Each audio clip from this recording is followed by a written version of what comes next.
Boa noite. Boa noite. Papa Francisco e as crianças. Colônia de férias no Vaticano promove atividades físicas, educativas e espirituais. Igreja celebra 700 anos de canonização de São Tomás de Aquino. Nossa equipe em Roma visitou igreja que preserva a relíquia de 1º grau do santo. Número de famílias endividadas cresce no mês de junho, mas é possível reverter esse quadro. O programa Desenrola pretende limpar o nome de mais de 1,5 milhão de pessoas físicas. 60% dos imóveis no Brasil apresentam algum tipo de irregularidade. Falta de escritura é o problema mais comum em mais de 40 milhões de imóveis. Termina amanhã prazo de inscrições para concorrer a uma das 7.000 vagas de trabalho no IBGE. Veja também o trabalho de capelania hospitalar como via de suporte espiritual aos enfermos. Terça-feira, 18 de julho de 2023. É hora do Canção Nova Notícias.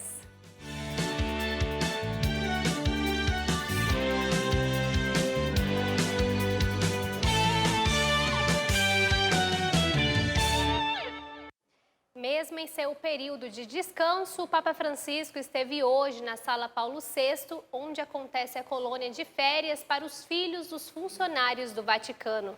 Cerca de 250 crianças de 0 a 13 anos participaram do encontro. Il dialogo giovani, bambini, nonni è fondamentale. Próximo do Dia Mundial dos Avós e dos Idosos, celebrado no próximo domingo, o Papa Francisco conversou com crianças e adolescentes que participam da colônia de férias no Vaticano. O evento para crianças aborda os heróis de cada pessoa. Francisco recebeu uma medalha de papelão com a palavra herói e logo a colocou no pescoço. A Sala Paulo VI recebeu brinquedos e foi dividida em espaços para crianças de 5 a 13 anos. Atividades físicas, educativas e espirituais foram dirigidas pelos monitores salesianos. O Papa era como um avô entre os netos. A pergunta, quem são seus heróis, emocionou o pontífice, que prontamente respondeu, os avós, porque têm sabedoria e por isso é importante conversar com eles. I nonni. Ma i nonni hanno la saggezza. Ao final do encontro, o Santo Padre abençoou os participantes e pediu que rezassem por ele. Mudamos de assunto para falar do programa Voa Brasil, que poderá ter 1,5 milhão de passagens por mês, segundo o Ministério de Portos e Aeroportos, e já o Aeroporto Internacional de Brasília reajustou o valor das tarifas. Por isso, nós vamos chamar a Aline Campelo, que está no Aeroporto Internacional Juscelino Kubitschek, e traz mais detalhes. Boa noite, Aline. Uma excelente noite, Reinaldo, e a todos que nos acompanham. Quem for embarcar aqui no aeroporto de Brasília nos próximos dias pagará tarifas mais altas. A Agência Nacional de Aviação Civil autorizou um aumento de 4% no valor. A taxa de embarque doméstica, por exemplo, passa de R$ 28,37 para R$ 29,51. Haverá reajuste também para voos internacionais, conexões e tarifas de pouso. A Inframérica informou que vai esperar o prazo de 30 dias para aplicar a nova tabela de preços. Esse já é o segundo reajuste no ano, já que teve taxas reajustadas em 1º de janeiro. E sobre o Voa Brasil, o ministro de Portos e Aeroportos, Márcio França, informou que o programa federal vai oferecer passagens a R$ 200, podendo chegar aí a 1,5 milhão de bilhetes aéreos comercializados por mês no país. A previsão é que o programa já comece em agosto. O objetivo é beneficiar pessoas que não voaram nos últimos 12 meses e poderão aí realizar viagens nacionais a preços acessíveis. Volto com vocês. Obrigado, Aline. Boa noite para você. Bom descanso, viu? Olha, seguimos com Brasília porque entidades do varejo prevêem demissões do setor após novas regras divulgadas pelo governo federal. Vamos chamar então Ronaldo da Silva para saber mais sobre esse assunto.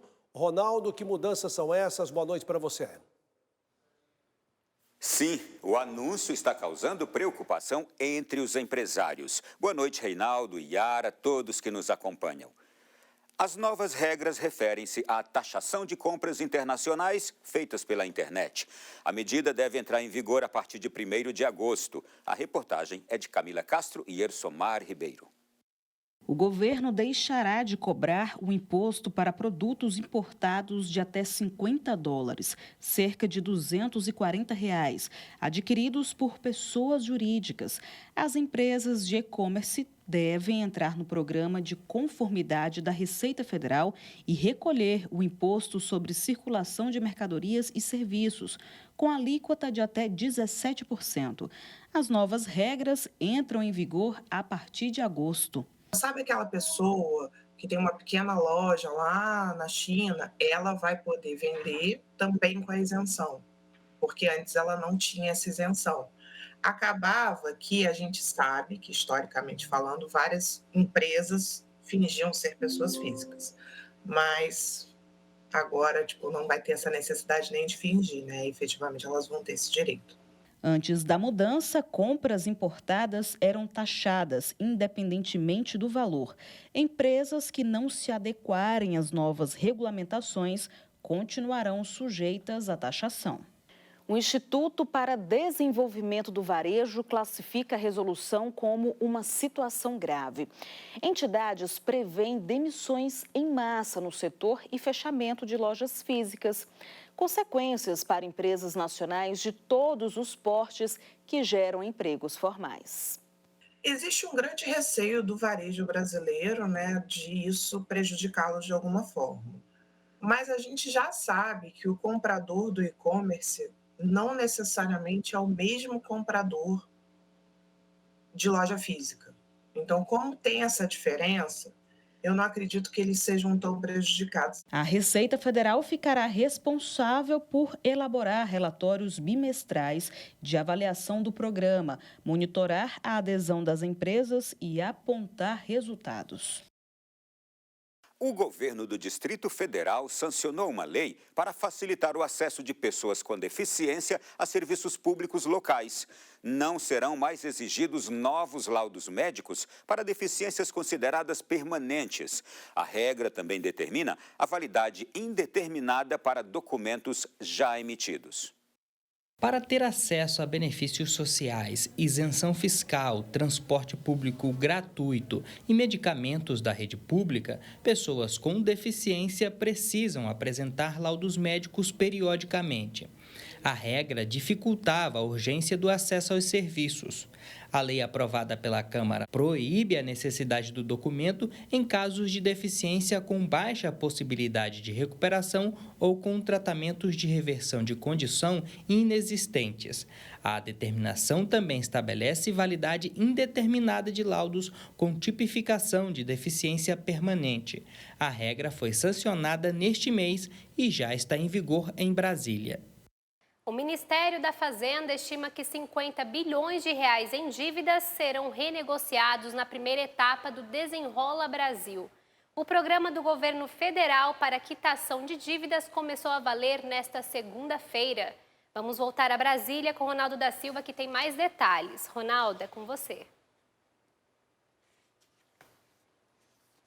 Pois é, muitos endividados vão ser beneficiados com esse programa. De acordo com o Ministério da Fazenda, mais de 1,5 milhão de pessoas físicas com dívidas de até R$ 100 poderão ter o nome limpo. A renegociação de dívidas para pessoas que se enquadram na faixa 2 do programa Desenrola Brasil começou nesta segunda-feira. A regularização pode impactar a economia. Um programa desse pacto, ou seja, permitir com que as pessoas renegociem suas dívidas e saiam do cadastro negativo, isso vai permitir com que parte relevante desses 30 milhões voltem a consumir.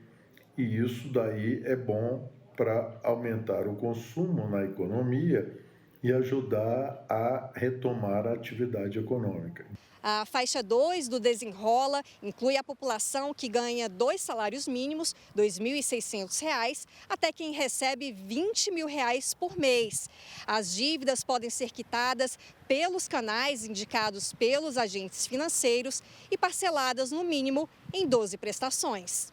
Nesta faixa, pessoas com dívidas bancárias de até R$ 100 terão o nome retirado dos cadastros de devedores pelas instituições financeiras. O especialista em investimento explica que consumidores sem restrições devem estar atentos ao gerenciamento do dinheiro. Conseguindo renegociar, ela tendo mais acesso ao crédito e, consequentemente, não incorrendo novamente em novas dívidas, e esse é um ponto importante de ressaltar, ela vai estar ativa na economia e consumindo novamente. Para o gerente da Serasa, o cenário de inadimplência no país requer iniciativas sustentáveis de manutenção da saúde financeira dos brasileiros. Nós temos um número de mais de 70 milhões de brasileiros inadimplentes. É um número que vem crescendo. O valor total das dívidas em reais, se a gente for ver, é mais de 345 bilhões. E um valor médio aí por brasileiro em relação às dívidas gira em torno aí de uns R$ 4.800 por pessoa. Nós ficamos por aqui e amanhã estaremos de volta com mais notícias de Brasília. Reinaldo e Yara, eu volto com vocês. Boa noite, Ronaldo. Até amanhã, se Deus quiser. E a gente continua falando sobre este assunto porque a quantidade de famílias endividadas aumentou no mês de junho. A boa notícia é que tem como reverter esse quadro. Vamos a São Paulo com Elane Gomes, que traz as informações. Elane, boa noite para você. Olá, boa noite para vocês aí no estúdio e boa noite a você que nos acompanha. Olha, de acordo com a Confederação Nacional de Comércio de Bens, Serviços e Turismo, 78,5% das famílias do país estão endividadas. Os débitos atrasados chegaram a 29,2%. Nossa reportagem explica como evitar o endividamento. 4 em cada 10 consumidores iniciaram o mês de junho sem condições de pagar suas dívidas. O dado da Confederação Nacional do Comércio, Bens, Serviços e Turismo constatou aumento no endividamento e na inadimplência dos brasileiros no primeiro semestre deste ano. De fato, a gente está com um volume muito alto de pessoas endividadas hoje. Nós estamos com 78,5% do total de consumidores no Brasil com algum tipo de dívida, o maior volume de endividados, o maior volume de inadimplentes também. Isso tem a ver com juros maiores. Se você fica inadimplente, fica cada vez mais difícil de você sair da inadimplência. As regiões Sul e Sudeste possuem o maior volume de pessoas com dívidas e Norte e Nordeste acumulam o maior volume de inadimplentes. Na cidade de São Paulo, segundo a FEComércio, pelo menos 948 mil famílias tinham contas em atraso nos primeiros 6 meses de 2023. O principal tipo de dívida na capital paulista é o cartão de crédito. 9 a cada 10 famílias precisam pagar a fatura do cartão. Depois vem os carnês, financiamento imobiliário, financiamento também de veículo. A projeção de especialistas é que a situação econômica dos próximos meses pode facilitar a renegociação de dívidas e, consequentemente, possibilitar a queda da inadimplência. A dica não é somente para esse momento, é para sempre. É fazer o dever de casa.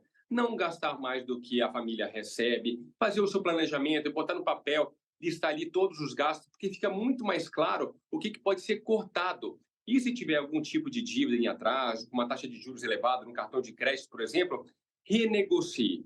Amanda tinha gastos no cartão de crédito e teve que organizar o orçamento para comprar o primeiro imóvel. Hoje, o planejamento é poupar dinheiro para o seu casamento. Seja um item para casa, um item de decoração, eu avalio muito e eu pondero muito se realmente eu preciso daquele item, se eu posso pagar por aquele item, se eu não posso esperar para comprar aquele item, se aquilo realmente é uma vontade minha, porque hoje eu realmente compro só aquilo que eu preciso. Agora a gente volta para falar sobre habitação. Você sabia que a falta do documento de imóvel pode levar à multa e até à perda da propriedade? De acordo com o Ministério da Integração e do Desenvolvimento Regional, 60% dos imóveis do Brasil apresentam algum tipo de irregularidade formal. Veja na reportagem o que fazer para regularizar a situação. Imóvel sem registro ou informações da matrícula desatualizadas é considerado irregular. A falta de escritura é o problema mais comum em mais de 40 milhões de imóveis brasileiros. Quando a gente pensa em escritura, então a escritura é compra e venda.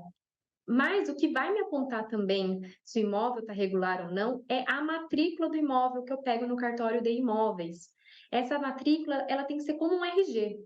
Ali ela precisa me passar todas as informações que individualizam aquele imóvel. Mas além de todas as informações que o individualizam, tudo o que aconteceu com ele com o passar do tempo. Grande parte dessas irregularidades ocorre por causa do chamado contrato de gaveta, quando o negócio é fechado sem um registro oficial.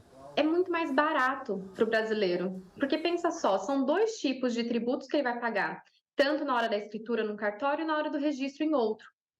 E o contrato de gaveta, você vai passando a posse de pessoa para pessoa e ficou muito comum, virou até cultural aqui do Brasil ser feito dessa forma. Muitas pessoas, elas, por desconhecimento, fazem o contrato de gaveta e acreditam que o contrato de gaveta vale como escritura, o que não vale. Quem está com o imóvel irregular pode pagar multa e até perder a propriedade. É possível regularizar grande parte das pendências indo até um cartório de imóveis e o tabelionato de notas. Vai no cartório de imóveis e pede a matrícula daquele imóvel. Que aí você vai saber qual é a última atualização que foi feita. Com essa última atualização, você consegue entender qual é o caminho que está faltando, o que precisa ser arrumado ali. A escritura de compra e venda também pode ser realizada de forma eletrônica. O cidadão escolhe o cartório, agenda uma videoconferência com o tabelião de notas e a escritura é assinada eletronicamente. Na China, o tufão Talim causou transtornos aos moradores. As autoridades e as equipes de socorro realizam uma força-tarefa para socorrer os moradores das áreas mais afetadas. As fortes ondas de calor na Ásia colaboraram com o aumento das tempestades e fenômenos meteorológicos. Um tufão atingiu a China. Ventos fortes, chuva intensa e inundações obrigaram a retirada de pelo menos 230 mil pessoas na região sul do país, que foram levadas para abrigos locais. O tufão Talim é o 4º do ano e desta vez atingiu a província de Guangdong. Várias cidades paralisaram atividades. 68 destinos de turismo na costa do país foram fechados. Mais de 2.000 embarcações de pesca voltaram para a costa e cerca de 8.000 trabalhadores da piscicultura foram prejudicados. Muitas áreas da ilha ficaram bloqueadas por galhos de árvores e outros detritos. Os bombeiros realizaram operações de resgate em becos da província de Fujian, também ao sul do território chinês. Estradas e ruas alagadas ficaram impossíveis de trafegar. Moradores da cidade de Fuzhou foram socorridos por botes e levados a salvos até regiões menos afetadas. As autoridades se mantêm alerta para a prevenção de mais ocorrências que possam ser provocadas pelo tufão. Hoje o tempo nublado e mais fresco surpreendeu logo cedo por aqui. Vamos conferir como será o clima nesta quarta-feira em todo o país. A chuva vai se concentrar por este território em azul, praticamente todas as regiões, com exceção apenas do centro-oeste, que apesar da variação de nebulosidade em áreas do Mato Grosso do Sul, não tem previsão de chuva. Aqui no sudeste vai chover nos 4 estados de forma mais intensa, no litoral paulista, leste de São Paulo, zona da Mata Mineira, centro do Espírito Santo e por quase todo o Rio de Janeiro.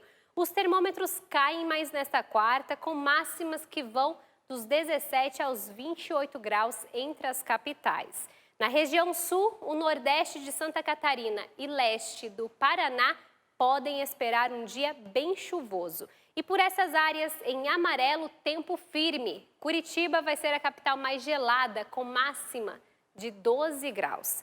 Atenção nordestinos, o litoral segue instável e com chuva constante.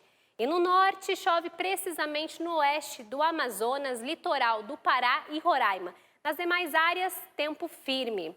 Com o aumento das instabilidades, a umidade relativa do ar fica acima dos 40% em áreas do Nordeste e da região Sul. O Centro-Oeste, onde não há previsão de chuva, vai apresentar um índice na faixa dos 12%.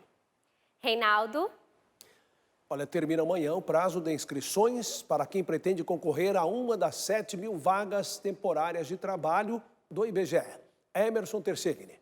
Para falar mais a respeito das vagas, eu converso agora com o Bruno Ramos, que é porta-voz aqui do IBGE. Bruno, obrigado por aceitar o nosso convite. O que os interessados precisam fazer para participar do processo? Olá a todos. Os interessados podem se inscrever através do site ibfc.org.br. São 2 editais que estão disponíveis, 2 cargos, o supervisor de coleta e qualidade e o agente de pesquisa e mapeamento. Perfeito. Relação a prazos, informações, requisitos, o que as pessoas precisam ficar atentas com relação a todo este processo? Então, vamos lá. A taxa de inscrição é de R$ 42,20 para ambos os editais. O requisito mínimo exigido é ensino médio completo. Tá? Para o caso de supervisor de coleta e qualidade, é exigida ainda CNH categoria B. Tá? As provas previstas para o dia 17 de setembro, uma no período da manhã e outra no da tarde, então é interessante que, se o candidato tiver interesse, ele pode se candidatar aos 2 cargos, e o resultado no dia 23 de outubro, ressaltando que as inscrições vão até o dia 19 de julho. Perfeito. Obrigado, Bruno, pela sua participação. Bom trabalho para você. Reforçando, então, mais uma vez, todas as informações estão disponíveis no site concursos.ibfc.org.br. De São José dos Campos, Emerson Tercigni, para o Canção Nova Notícias. O número de clubes de assinaturas cresceu quase 30% no ano passado. A comodidade e os descontos estão entre os principais atrativos para quem assina o produto ou o serviço. Pois é, já as empresas conseguem gerar uma venda recorrente e garantir a receita fixa. Há 2 anos, Cíntia assinou um pacote mensal de serviços na área da beleza. Semanalmente, ela vem até este salão de Belo Horizonte para receber serviços estéticos diversos. Minha vida é muito corrida e eles sempre abrem a agenda para mim em formas que me ajudam no meu trabalho. Por conta do pacote, eu tenho esses privilégios, também até por conta do custo, fica muito mais barato, né? Vale a pena. A estratégia é conhecida como serviços de assinatura. Nessa rede de salões de beleza, o modelo de negócio existe há mais de 20 anos. Os descontos para os assinantes chegam a 50% e, ao final, todos saem ganhando. A parte empresarial ela é muito interessante porque nós temos uma recorrência dos nossos clientes. Então, quando nós temos a recorrência, a gente pode garantir esse faturamento para um futuro, né? E a gente pode fazer uma programação de faturamento. O faturamento dos clubes de assinatura cresceu quase 30% de janeiro a dezembro de 2022. Já o número de assinantes aumentou 35% em relação ao mesmo período de 2020. Os dados reforçam a mudança no comportamento do consumidor, que passou a buscar maior conveniência e a investir mais em autocuidado e entretenimento. E nosso pós-pandemia, nós sentimos esse impacto bem grande com a grande procura hoje dos serviços de beleza. Então, para a gente foi maravilhoso. A venda de livros representa a maior área de atuação desse setor. Esse clube de livros por assinatura tem investido na parte visual dos produtos e no marketing de expectativa para fidelizar os clientes. Todo mês, o assinante recebe em casa uma obra relacionada à fé católica. Quando chega ali no final do mês, a gente começa a dar dicas do que vai vir, né? Do que está por vir, e as pessoas começam a tentar descobrir, então virou um processo muito legal, né? Ele, além de ser um livro riquíssimo, ele acaba sendo também um objeto de decoração, de certa forma, né? Aqui atrás temos alguns, então acaba sendo bem visualmente atrativo. As pessoas têm essa curiosidade, as pessoas querem ter essa experiência, que é planejada ou não, as pessoas sabem quanto pagar. Então, é uma forma de consumir produtos ou serviços que tem tido uma aceitação muito grande. Voltamos com notícias internacionais. A Rússia cumpriu a ameaça e suspendeu o acordo que permitia à Ucrânia exportar a produção de grãos pelo corredor humanitário pelo Mar Negro. A medida pode afetar os preços em todo o mundo. O acordo firmado em julho de 2022 buscava aliviar uma crise global de alimentos. Rússia e Ucrânia estão entre os maiores exportadores de grãos do mundo. A medida preocupa os países mais pobres, já que o aumento nos preços vai tirar o alimento das mesas dos que mais precisam. Segundo o Programa Mundial de Alimentos das Nações Unidas, a suspensão da iniciativa de grãos do Mar Negro vai agravar a situação. De acordo com o presidente do programa, Michael Danforth, o conflito no Sudão acrescentou uma camada de dificuldade após o deslocamento de mais de 3 milhões de pessoas em meio à guerra no país africano. Esta decisão de acabar com a iniciativa é lamentável, porque de fato isso vai prejudicar nossa capacidade de alimentar os famintos, disse Danforth, que projetou o futuro na região.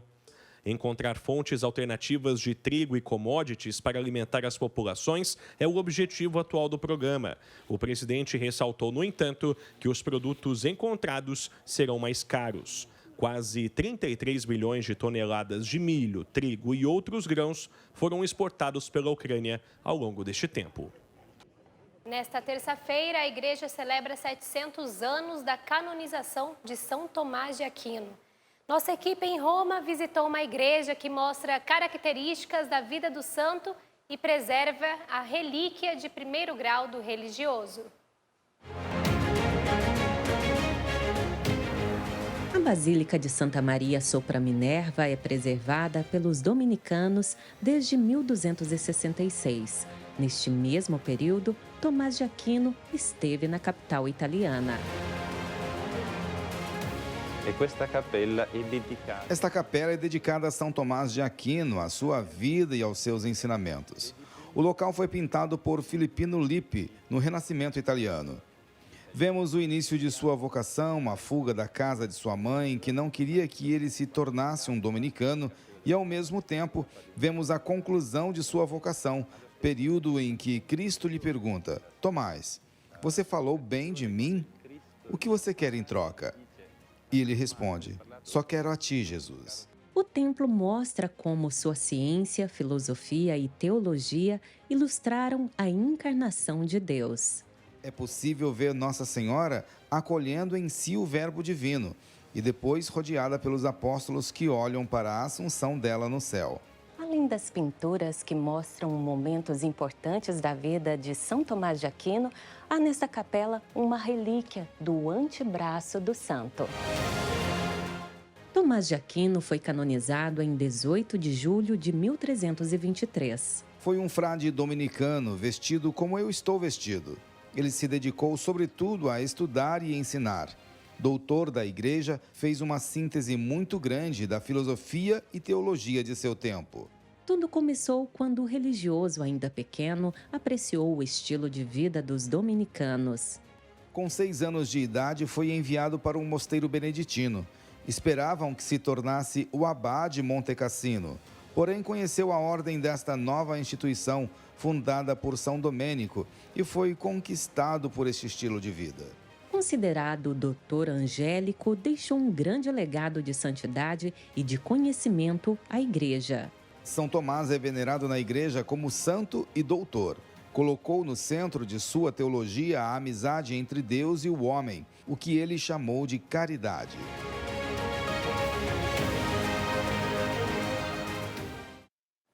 Um grande santo da Igreja, né? Olha, a abundância é a palavra que floresceu na vida em comunidade, na Canção Nova, sob a luz da fé, na providência de Deus. Com fé, esperança, oração e ação, sua família pode ter a vida transformada e abundante.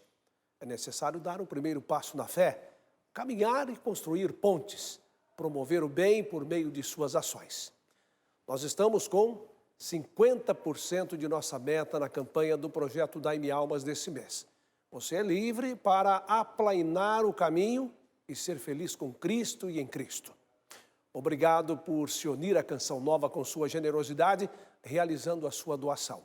Conheça mais, vá lá, acesse clube.cançãonova.com ou doe com a chave pix.doação@cançãonova.com. Seu comprometimento revigora a evangelização. Com a vivência da espiritualidade, o sofrimento causado a partir de diagnósticos desfavoráveis de saúde tendem a ser enfrentados de maneira positiva. Antes, o que era angústia se converte em conforto e serenidade para o enfermo e sua família. Olha, a nossa reportagem mostra a prática do trabalho de capelania hospitalar como via de suporte espiritual aos que mais precisam. Espiritualidade à disposição de quem enfrenta adversidades. Realidade inclusive na vida dos médicos. Minha mãe, ela teve uma fratura de colo de fêmur em 2021 e aí nisso surgiu o Padre Benedito na minha vida e foi que eu conheci esse serviço. Pela capelania hospitalar, pacientes internados contam com suporte espiritual. Padre Benedito é o responsável por este trabalho no Hospital Municipal de São José dos Campos, interior de São Paulo. O azul refletido em seu jaleco significa muito para os que creem. Conforto do céu, presença de Deus. Jesus esteve muito na sua pastoral com os enfermos. Então, estar com os enfermos é muito gratificante, é a presença da igreja com aquele que sofre, com a família. A união entre medicina e espiritualidade promove efeitos positivos na vida de quem passa por algum sofrimento. Contemplar esperança em meio às dificuldades é determinante até mesmo para outros aspectos humanos estabelecidos pela Organização Mundial da Saúde, como físico, mental e social. Eu sinto muito bem, porque Deus me ajuda, Nossa Senhora também me ajuda. Eu creio muito em Nossa Senhora também, sabe? E vou tocando minha vida. Há 17 anos, Eliana enfrentava problemas renais. O verbo no passado é tradução da fé presente. As dores cessaram e a recuperação tornou-se realidade. Orando por nós, rezando por nós, é uma bênção divina. Sem fé a gente não vai em lugar nenhum. Sem a presença de Deus, a gente não tem nada. Agradeço muito ao Padre, a todos aqui, né? Em meio às cruzes, o conforto de Deus. Lágrimas derramadas em gratidão pelo ministério da igreja. Emoção que revela uma certeza. Deus está comigo, está do meu lado a todo momento. Todo momento, amém.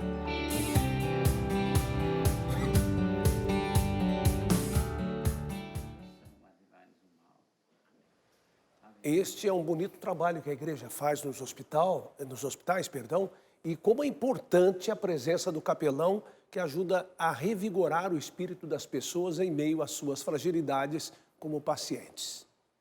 Notícias da Igreja do Brasil e do Mundo, você também confere em nosso Instagram, @CN Notícias. A partir de 8 horas, assista ao programa Pra Ser Feliz, ao vivo, com o Padre Adriano Zandoná. E às 10 tem também ao vivo PHN. A gente se vê amanhã, uma ótima noite. Boa noite, paz para você.